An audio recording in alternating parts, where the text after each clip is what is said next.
In 1960, Sheffield was shedding soot and finding its voice. The steel was still hot, but change was in the air, on the streets, in the skyline, and in the way people walked through their own city.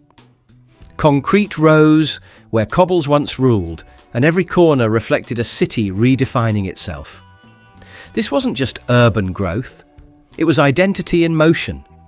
Where you stood shaped who you became, and every street had its own rhythm, its own soul.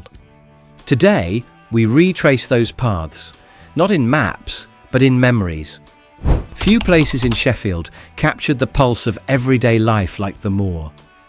It was the beating heart of post-war recovery, where shoppers mingled, children ran ahead, and buskers played familiar tunes. Market stalls spilled onto the pavement, offering everything from boiled sweets to handbags, beneath signs promising modern living at modest prices. The street was alive, not with glamour, but with grit and movement. People dressed up to shop, even for groceries. Men wore jackets and hats. Women carried string bags and kept a careful eye on their change. There was pride in every transaction, and regulars knew their butchers and bakers by name. After school, kids begged for pocket money to spend at the sweet shop or stood mesmerised by animated window displays. The Moor wasn't about spectacle. It was about routine, community and resilience. Even on rainy days, umbrellas bobbed through crowds without pause. You didn't just walk the Moor, you belonged to it. How many Saturday afternoons did you spend here? Fargate had its own rhythm, slower, more deliberate. At Cole's Corner, time paused. Couples met under the watchful windows of Cole Brothers, hoping not to be the one left waiting.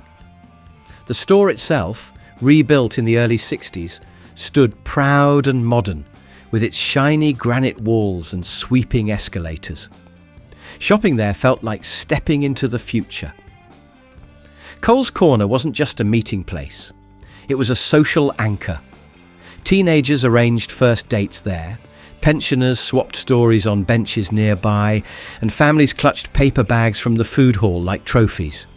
Even those who never shopped inside knew the name, because it meant something. It meant style, status and connection. And just above the street buzzed the new car park, symbol of progress, convenience and change. Cole's Corner was Sheffield saying, "We're ready for what's next." But even with its clean lines and bright lights, the warmth came from the people beneath it. There was something formal about High Street. The buildings stood taller, the signage sharper. Banks, department stores and well-dressed shoppers gave it an air of seriousness, like Sheffield's business card to the world. Trams curved gracefully through the centre, sharing space with bicycles and delivery vans in an unspoken choreography.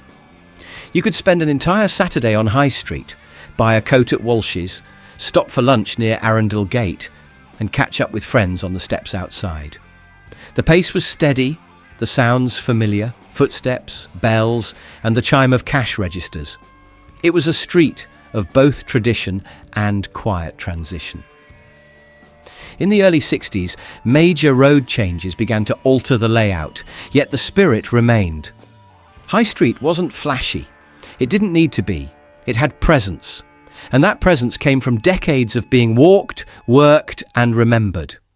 West Street was the rebel. Less polished, more lived in. It was where music pulsed louder, where pubs spilled over with laughter, and where the evening didn't end when the shops closed. Students, workers, and musicians all passed through it with equal purpose, drawn to its freedom. During the day, buses groaned down the narrow lane, squeezing past shops, cafes, and the odd betting office. But after dark, neon signs flickered to life, and pubs like the Hallamshire Hotel came alive. West Street thrived on contrast, order by morning, chaos by night. It was unpredictable, and that's what made it magnetic. Here, fashion changed faster, opinions were louder, and the boundaries between class blurred. West Street didn't ask for permission. It just happened. And for many, it felt like the place where Sheffield finally exhaled. To anyone walking through Sheffield in the 1960s, Castle Square was unforgettable, not for its beauty, but for its boldness. Beneath the surface of a busy roundabout lay the now legendary hole in the road. It wasn't just a nickname. It was literal, bizarre, and iconic. You could enter it like a subway, walk beneath the traffic, and emerge into a circle of glass and tile.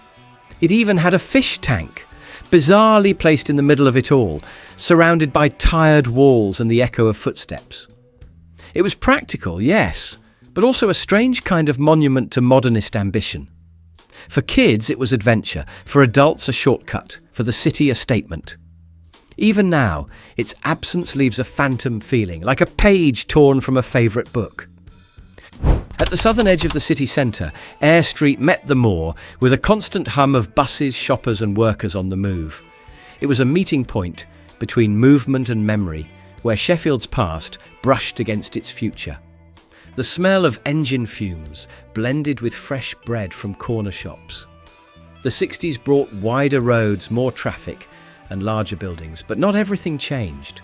The cinemas, barbers and working men's cafes kept their place among the cranes and dust. This junction held the tension between old and new and carried both with pride. Standing at that crossroads, you could feel the whole city stretch out in both directions. And no matter where you went from there, it felt like Sheffield was with you. Leping Lane wasn't just a street, it was a path to ritual, pride and heartbreak. It carried thousands of feet on Saturday afternoons toward Hillsborough Stadium, where blue and white scarves filled the air and hope hung heavy. In the 60s, football was local religion. Boys played in alleys and parks, dreaming of hearing their name from the stands. Match day meant closed shops, packed buses, and radio commentary drifting through every window. Leping Lane became sacred ground, not just for what it led to, but for what it represented. Even in the quieter hours, the presence lingered. It was where Sheffield's heart raced fastest, and where memories, both joyful and painful, refused to fade. Atacliffe was the soul of industry. Rows of terraced houses stood beside factories, and smoke floated above rooftops like a second sky. You could hear steel being born in the air itself. Clangs, roars and sirens marked the rhythm of life. Families lived close, worked hard and knew every neighbour. But it wasn't all grime and labour. Dance halls lit up the evenings, and the old pavilion cinema offered escape from the grey. There was warmth here, resilience, and a community stitched together by shared effort. In fish and chip shops and betting offices, stories passed faster than coin. Even as the factories began to quiet down in later years, Atacliffe held on. It knew where it came from and wore it proudly, soot and all. Park Hill wasn't just housing, it was an experiment in urban living. Bold, brutalist and endlessly debated, it towered over Sheffield like a concrete promise. Built to replace slums, its streets in the sky concept aimed to preserve community by raising it above the ground. Each level had wide outdoor walkways where children played and neighbours chatted across balconies. It felt futuristic, even utopian. Laundry lines stretched in the wind. Trams lined the rails, and voices echoed across concrete corridors. Some loved it, some didn't, but no one ignored it. Park Hill became an icon, controversial, grand, unforgettable. It was Sheffield reaching skyward, hoping the future could be built in blocks. With its clean glass lines and striking height, the Arts Tower stood apart. At 20 floors, it was, and remains, the tallest university building in the United Kingdom. But more than its size, it was the statement it made. Sheffield was stepping into a new era of education, ambition, and design. Inside, students moved between lectures via the Paternoster lift, a continuous moving elevator that never stopped, a rite of passage and a thrill for the brave. From its windows, the entire city unfolded below, a living classroom beyond the books. The Arts Tower wasn't just about architecture. It was about rising higher, intellectually, creatively, and literally. And for generations of students, it became their Sheffield skyline. Cambridge Street echoed with footsteps and stage lights. The Hippodrome Theatre stood proud, red brick glowing under the city haze. In the 60s, it was where Sheffield came to laugh, cry, and forget the outside world for a few hours. Variety shows, pantomimes, and vaudeville acts brought crowds into the velvet seats. Children gripped their parents' hands, ice cream tubs in lap, as curtains rose to gasps and applause. It wasn't fancy, but it was magic. Every week a new escape. For performers, it was a proving ground. For audiences, it was tradition. Even as television took hold and cinema surged, the Hippodrome remained a cultural heartbeat. It reminded Sheffield that dreams didn't always need a screen, just a stage and a story. They dominated the skyline like giants, silent, still, and somehow graceful.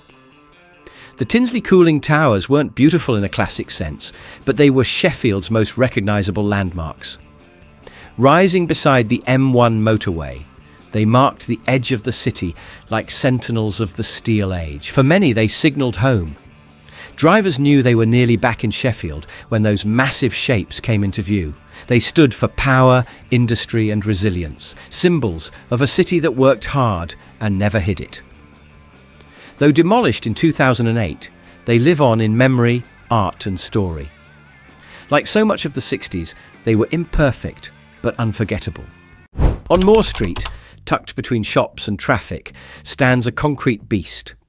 The Moor Street Substation is pure brutalist design, raw, unapologetic, and oddly beautiful in its own way. Built in the early 60s, it powered the city while becoming an accidental monument. People passed it daily without always noticing the detail, the geometric reliefs, the symmetry, the presence. It was built for function, yet it had form. It became a kind of secret landmark for those who looked closer. Today, it's protected, not just for its purpose, but for what it represents. A moment in time when even utility dared to make a statement. Sheffield in the 1960s wasn't just changing, it was becoming. Its streets told the story of a city caught between two worlds, the smoke of industry and the light of reinvention. Brick by brick, tram by tram, voice by voice, it built an identity as solid as its steel and as complex as its skyline.